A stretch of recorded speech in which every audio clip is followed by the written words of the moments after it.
ನಮಸ್ಕಾರ. ನನ್ನ ಆತ್ಮೀಯ ಅತಿಥಿ ಉಪನ್ಯಾಸಕ ಬಂಧುಗಳೇ, ತಮಗೆಲ್ಲ ಗೊತ್ತಿರೋಂಗೆ ನಾನು ಯಾವುದೇ ಒಂದು ವಿಡಿಯೋ ಮಾಡಿದರೆ ಅದಕ್ಕೊಂದು ಮೆಸೇಜ್ ಇರುತ್ತೆ ಅಂತ ನಿಮಗೆ ಮನವರಿಕೆ ಇರುತ್ತೆ.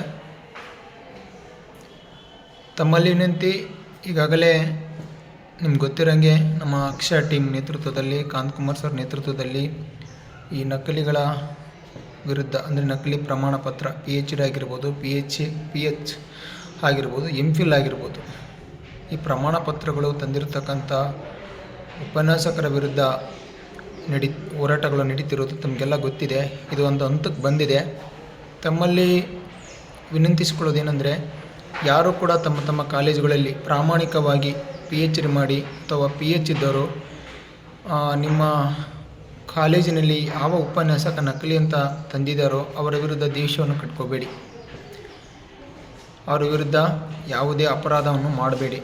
ಯಾಕಂದರೆ ನಿಮ್ಮಲ್ಲೇ ವೈಮನಸ್ಸು ಸ್ಟಾರ್ಟ್ ಆಗ್ತವೆ. ಈಗಾಗಲೇ ಇಲಾಖೆ ಒಂದು ಹಂತದಲ್ಲಿ ಈ ಕಾರ್ಯಾಚರಣೆಗೆ ಮಾಡೋಕ್ಕೆ ಮುಂದಾಗಿದೆ. ನಿಮಗೆಲ್ಲ ಗೊತ್ತಿರೋಂಗೆ ಒಂದು ಹಂತಕ್ಕೆ ತಂದಿದ್ದೀವಿ. ಇದಕ್ಕೆಲ್ಲ ಕಾರಣವೇ ಎವಿಡೆನ್ಸ್ ಇಲ್ಲದೆ ಯಾವುದು ಮೂವ್ ಆಗಬಾರ್ದು. ಆ ಕೆಲಸ ಇವತ್ತು ನಮ್ಮ ಟೀಮ್ ಮಾಡ್ತಾ ಇದೆ. ದಯವಿಟ್ಟು ಯಾರೂ ಕೂಡ ತಮ್ಮ ಕಾಲೇಜಿನಲ್ಲಿ ಏನಿದಾರಲ್ಲ ಅವ್ರು ಯಾರ ಮೇಲೆ ದೇಶವನ್ನು ಕಟ್ಕೋಬೇಡಿ. ಅವ್ರ ಪಾಡಿಗೆ ಅವ್ರು ಬಿಡಿ. ಖಂಡಿತ ಅವ್ರಿಗೆ ಇನ್ನು ಸ್ವಲ್ಪ ದಿನದಲ್ಲೇ ಇಲಾಖೆ ಸರಿಯಾದ ಉತ್ತರ ಕೊಡುತ್ತೆ. ನನಗೆ ನಿನ್ನೆ ಬಂದಿರೋ ಮಾಹಿತಿ ವಾಸ್ತವದ ಮಾಹಿತಿ ಒಂದು ಅಂತ ನಾನು ಕನ್ಫರ್ಮ್ ಹೇಳಬಲ್ಲೆ. ಸರ್ಕಾರ ಹಂತದಲ್ಲಿ ಯಾವ ಕೆಲಸ ನಡೀತಾ ಇದೆ ಅಂದರೆ, ಮೊದಲೇ ಅಂತ ಸಂಪೂರ್ಣವಾಗಿ ಆಲೋಚನೆ ಮಾಡಿದ್ದು,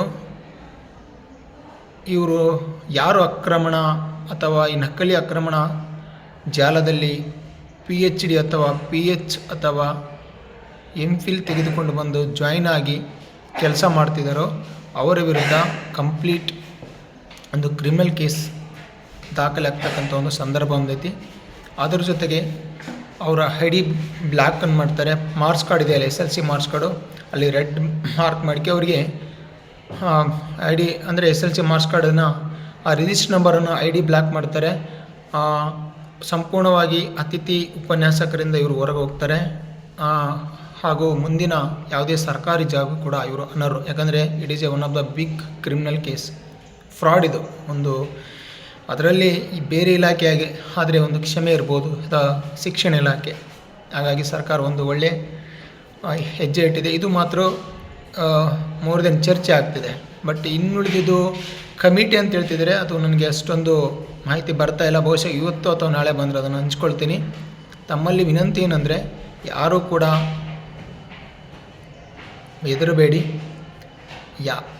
ಯಾರು ನಕಲಿ ತಂದಿದ್ದಾರೋ ತಮ್ಮ ಕಾಲೇಜಲ್ಲಿ ಅವರ ವಿರುದ್ಧ ದೇಶವನ್ನು ಕಟ್ಕೋಬೇಡಿ. ನೀವು ಯಾವ ರೀತಿ ಕೆಲಸ ಮಾಡ್ತಿದ್ದೋ ಪ್ರಾಮಾಣಿಕರು, ಹಂಗೆ ಅದೇ ರೀತಿ ಕಾಲೇಜಲ್ಲಿ ಕೆಲಸ ಮಾಡ್ತೀರಿ. ಆ ಪ್ರಾಂಶುಪಾಲರೇ ಆಗಿರಲಿ, ಅವ್ರ ಖಾಸಗಿ ವ್ಯಕ್ತಿ ಆಗಿರಲಿ, ಅತಿಥಿ ಉಪನ್ಯಾಸಕರೇ ಆಗಿರಲಿ, ಎಂಥ ಪ್ರಭಾವ ವ್ಯಕ್ತಿ ಆಗಿರಲಿ, ಖಂಡಿತ ಶಿಕ್ಷೆ ಆಗುತ್ತೆ. ಜಯ ಗ್ಯಾರಂಟಿ. ಅವರೆಲ್ಲರಿಗೂ ತಕ್ಕ ಪಾಠ ಸಿಗುತ್ತೆ. ತಾಳ್ಮೆ ಬಹಳ ಮುಖ್ಯ. ತಾಳ್ಮೆಯಿಂದ ಇರಿ, ಖಂಡಿತ ಜಯ ಸಿಗುತ್ತೆ. ನೀವು ನೋಡ್ತಾ ಇರಿ, ಅವ್ರು ಏನೇ ಮಾತಾಡಿದ್ರು ಸುಮ್ಮನೆ ಇರಿ. ತಾಳ್ಮೆ ಬಹಳ ಮುಖ್ಯ. ಸ್ವಲ್ಪ ದಿನದಲ್ಲಿ ಯಾರ್ಯಾರು ಮಾತಾಡಿದಾರೋ ಅದೇ ಸಮಯ ಉತ್ತರ ಕೊಡುತ್ತೆ.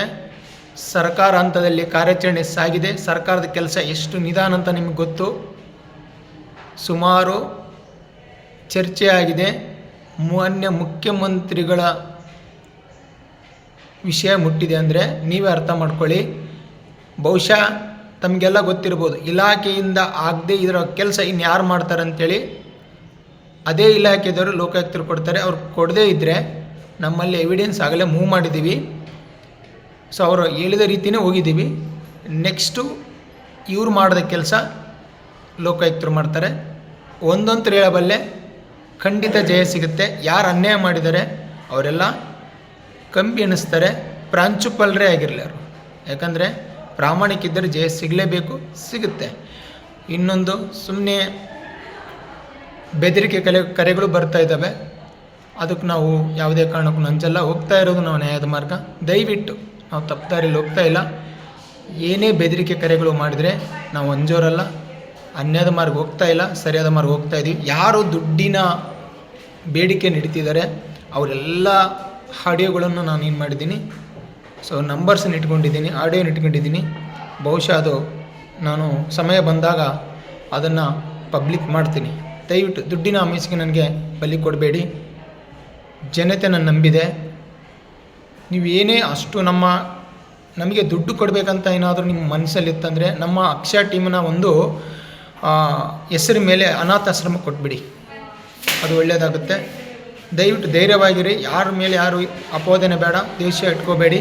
ನಿಮಗೇನಾದರೂ ಯಾರ ಮೇಲೆ ಅನುಮಾನ ಇದ್ದರೆ ಅವ್ರ ರೆಕಾರ್ಡ್ ತೊಗೊಳ್ಳಿ, ಎವಿಡೆನ್ಸ್ ಮಾತಾಡಿ. ಅವ್ರ ರೆಕಾರ್ಡ್ ತೆಗೆದುಕೊಂಡು ಸೀದಾ ನನ್ನ ಅಡ್ರೆಸ್ಗೆ ಸೆಂಡ್ ಮಾಡಿ, ನನಗೊಂದು ಎವಿಡೆನ್ಸ್ ಆಗುತ್ತೆ.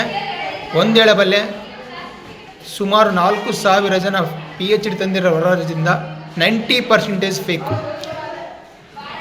ತುಂಬ ಎವಿಡೆನ್ಸ್ ಇದ್ದಾವೆ. ಅವೆಲ್ಲ ಪ್ರತಿಯೊಂದು ನ್ಯೂಸ್ ಚಾನಲ್ ಕೂಡ ನಾನು ಪಬ್ಲಿಷ್ ಮಾಡ್ತಾ ಹೋಗ್ತೀನಿ. ಎಲ್ಲ ಕನ್ನಡದು ಮತ್ತು ಇಂಗ್ಲೀಷ್ ನ್ಯೂಸ್ ಚಾನಲ್ಗಳು, ಹಿಂದಿ ಎಲ್ಲದರಲ್ಲಿ ಎವಿಡೆನ್ಸ್ ನಾನು ಅದನ್ನು ಪಬ್ಲಿಷಿಡ್ ಹಂತವಾಗಿ ಪಬ್ಲಿಸಿಟಿ ಮಾಡ್ತಾ ಹೋಗ್ತೀನಿ. ಯಾಕಂದರೆ ಸರ್ಕಾರ ಇದನ್ನು ಕಾರ್ಯರೂಪ ತರೋವರೆಗೂ ಕೂಡ ನಾನು ಈ ಹೋರಾಟವನ್ನು ನಿಲ್ಲಿಸಲ್ಲ. ಖಂಡಿತ ಜಯ ಸಿಗುತ್ತೆ.